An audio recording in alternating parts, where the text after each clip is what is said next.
Rolex, नाम ही काफी है ना?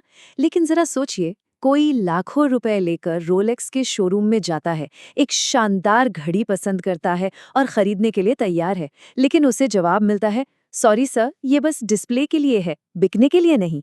कितना अजीब लगता है ये सुनने में। तो चलिए आज इसी विरोधाभास को समझते हैं। यही तो सबसे बड़ा सवाल है। जेब में पैसे हैं, खरीदने का पूरा मन है और घड़ी ठीक सामने है, फिर भी कोई खाली हाथ क्यों लौटता है? आखिर इन शीशे के दरवाजों के पीछे चल क्या रहा है? ऐसा कौन सा राज है? सच तो ये है कि शोरूम के अंदर जो कुछ दिखता है वो अक्सर हकीकत नहीं होता।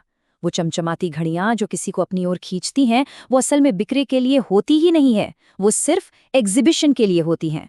और यहीं से इस पूरी पहेली की परतें खुलना शुरू होती हैं। तो देखिए, इस पहेली का जो पहला और सबसे ऑफिशियल कारण बताया जाता है, वो सीधा ब्रांड की अपनी स्ट्रैटेजी है।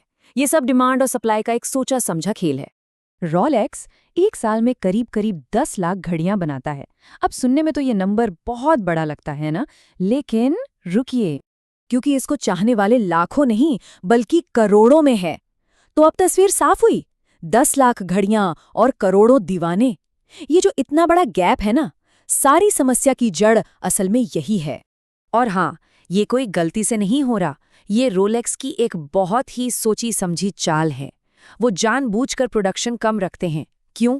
क्योंकि सीधी सी बात है, जो चीज़ कम होती है उसकी वैल्यू और उसका रुतबा दोनों बढ़ जाते हैं। ये ब्रांड की एक्सक्लूसिविटी बनाए रखने का एक तरीका है। तो जब कोई चीज़ इतनी मुश्किल से मिलती है तो क्या होता है?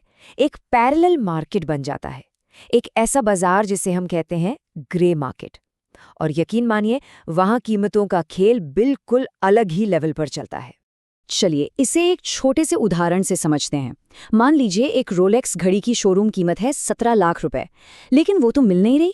तो ग्रे मार्केट में लोग उसी घड़ी के लिए 18 लाख, 19 लाख, यहाँ तक कि 20 लाख रुपए देने को तैयार बैठे हैं। ये जो एक्स्ट्रा पैसा है, ये जो प्रीमियम है, बस इसी से एक बहुत बड़ा गोरखधंधा चलता है। और अब आते हैं इस कहानी की असली वजह पर, वो वजह जिसके कारण शोरूम के डिस्प्ले खाली पड़े रहते हैं, और वो है स्मगलिंग, यानी तस्करी। अब देखिए, इसका गणित कितना सीधा है। वही घड़ी जो भारत की ग्रे मार्केट में 20 लाख की बिक रही है, वो दुबई जैसी जगह पर करीब 14 लाख रुपए में मिल सकती है। कीमतों में ये जो सीधा सीधा फर्क है, बस यही तस्करों के लिए एक जैकपॉट जैसा है। तो ये लोग करते क्या हैं? वो दुबई जैसी जगह से घड़ी खरीदते हैं, एयरपोर्ट पर टैक्स यानी वैट रिफंड क्लेम करते हैं, जिससे कीमत और भी कम हो जाती है।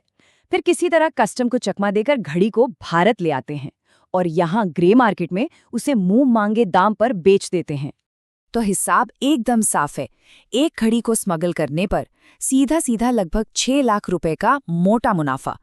अब जब मार्जिन इतना बड़ा हो तो ये पूरा अवैध कारोबार तो चलेगा ही। अब सवाल उठता है कि क्या रोलेक्स को ये सब पता नहीं है? क्या वो हाथ पर हाथ धरे बैठा है? नहीं, ऐसा भी नहीं है।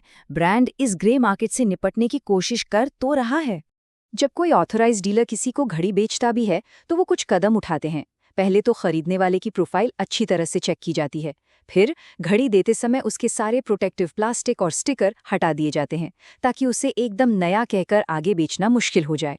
मकसद बस ये है कि घड़ी पर्सनल यूज के लिए ही खरीदी जाए, रीसेल के लिए नहीं। लेकिन क्या ये सारी समस्या सिर्फ भारत की है?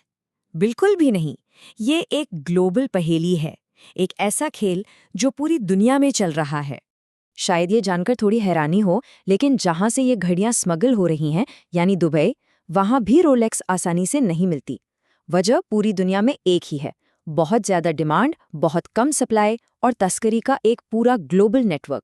तो घूम फिर कर हम अपने पहले सवाल पर वापस आते हैं, शोरूम में रोलेक्स क्यों नहीं मिलती? इसका सबसे सीधा और सबसे बड़ा कारण है तस्करी। यही वो इंजन है जो ब्रांड की बनाई हुई कमी का फायदा उठाकर इस पूरे ग्रे मार्केट को चला रहा है। तो इस पूरी कहानी के बाद एक सवाल तो फिर भी अपनी जगह खड़ा है। अगर शोरूम में घड़ी है नहीं और ग्रे मार्केट में कीमतें आसमान छू रही हैं, तो एक आम इंसान जिसे सच में अपने लिए एक रोलेक्स लेनी है, वो आखिर क्या करे, कैसे खरीदे? ये एक बहुत ही दिलचस्प सवाल है, जिसके बारे में सोचना तो बनता है,